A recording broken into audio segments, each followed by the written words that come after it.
The universe has a funny way of choosing its heroes. Sometimes, it's not the strongest or the smartest.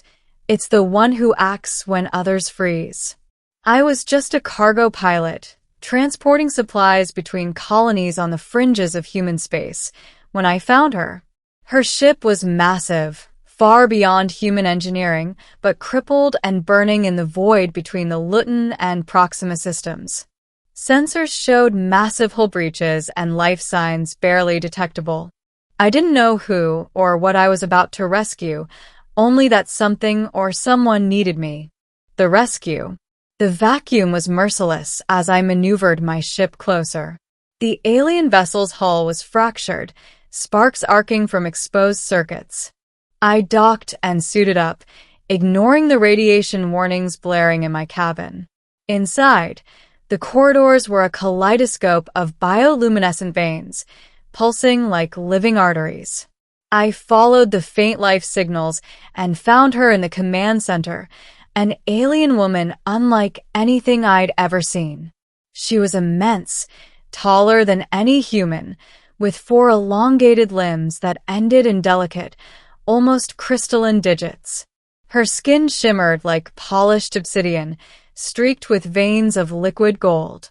A crown-like structure seemed to float above her head. Not metal, not organic, but a perfect fusion of both. Her breathing was shallow. Her eyes opened as I lifted her onto my arms. They were enormous, golden, and wise, filled with centuries of knowledge, sorrow, and hope. "Human," she whispered, her voice a song that resonated in my mind rather than my ears. "You've come." I carried her to my ship and stabilized her. The journey home was tense. My cargo vessel wasn't designed for living passengers, let alone an alien of this magnitude. But she was alive, and that was enough. The Queen Mother. Her name, I later learned, was Valira, the Queen Mother of the Xelari. Her people had ruled 1,000 star systems, creating vast empires that spanned planets and moons. Yet she wasn't feared. She was loved. Her daughters, her heirs, carried the same regal aura, but they were scattered, hidden across the galaxy as a precaution against rival factions and opportunistic humans. She had been betrayed. A coup had poisoned her ship, leaving her to die. Without her, her daughters would have been vulnerable, their lineage at risk of extinction. And somehow a human me had been her salvation. By the time we arrived at my small outpost on Elysium Station, Valira had begun to recover.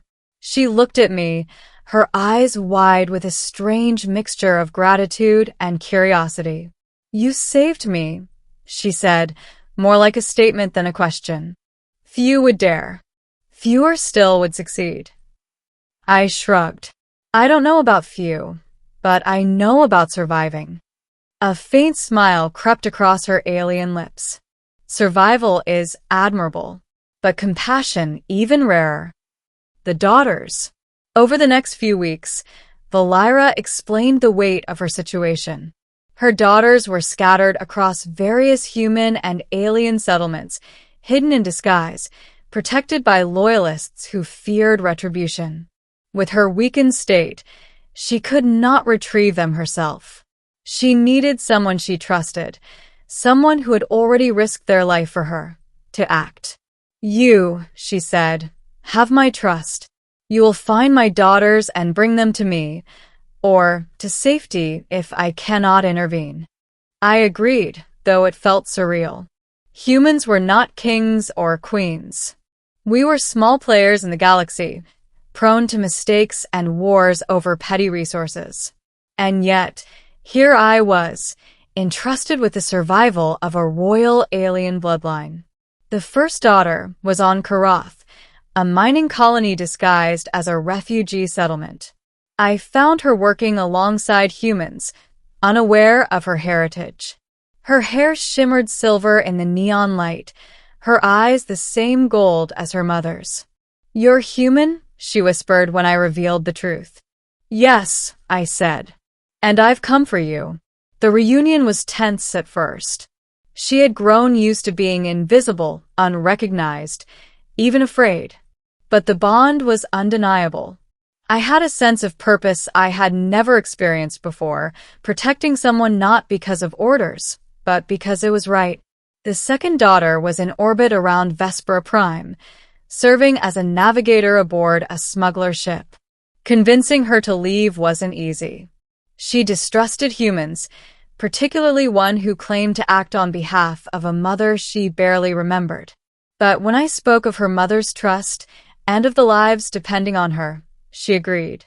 By the time the third daughter was located, I had learned enough of the Xelari to understand the delicate balance of loyalty, family, and honor that governed their decisions. Each daughter's rescue was not just a physical challenge, it was a moral and cultural one. By the time all three daughters were safely aboard my vessel, I realized that I had become more than a rescuer. I had become their protector, their link to a galaxy that might otherwise crush them. The Queen's gift. When we returned to Valira, she awaited us in the grand chamber of her restored flagship. Her strength had returned, yet there was a new gravity to her presence. She studied me and her daughters with a gaze that pierced through the layers of life, as if she were measuring my soul. "You have done more than save me," she said. "You have preserved the future of my line, and by extension, the stability of countless worlds. Few humans could have achieved this. None, I believe, with such courage and integrity." Then she did something unexpected. She stepped closer to me, her hand extended. "I give you my daughters," she said. "Not as servants, not as tools, but as allies. As family. You have earned their trust, and they will stand with you as you have stood with us." It was a gift beyond comprehension. Humans were not accustomed to such gestures of trust from alien royalty. To be given not just gratitude, but the lives of beings who carried immense power and knowledge, that was a responsibility that would weigh on anyone. Her daughters bowed in respect, but their eyes held warmth. I realized then that this was not a command. This was a partnership. The human factor. Over the following months, I trained alongside the daughters. Each possessed unique abilities. One could manipulate energy fields to create shields. Another had unparalleled navigational skills across interstellar space. The third could communicate with nearly any species, understanding even subtle biological signals.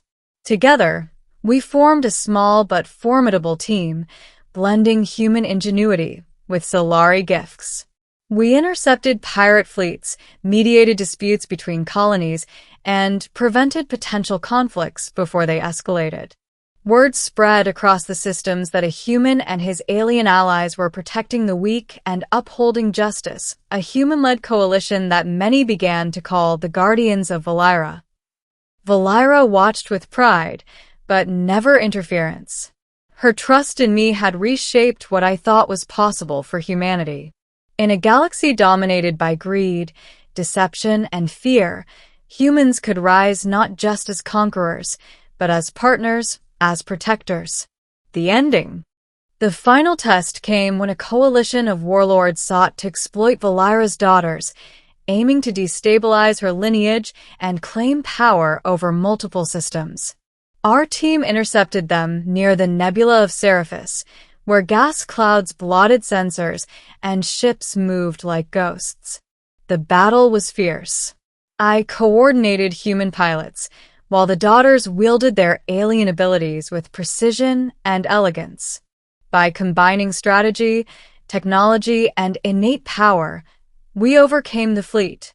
No Xelari lives were lost, and the warlords fled in retreat, their fleets scattered. Afterward, as we drifted through the aftermath, Valira appeared in the calm channel, her image luminous and serene. "You have proven the worth of humanity," she said. "Not through conquest, not through domination, but through honor, courage, and loyalty. My daughters are yours in friendship and in purpose. Together, You will shape the future of many worlds. Her words were more than praise. They were a recognition that humans could rise to greatness in a universe that had often doubted us. I looked at the daughters, who now stood beside me not as wards, but as equals, ready to face the galaxy together. For the first time in my life, I felt the full weight of responsibility and the thrill of limitless possibility. The Queen Mother had given me the greatest gift imaginable, not just allies, but a family that spanned species and stars. And as our ships left the nebula, racing toward new adventures, I understood that heroism wasn't about glory. It was about courage, compassion, and the choices we make when the universe demands them most.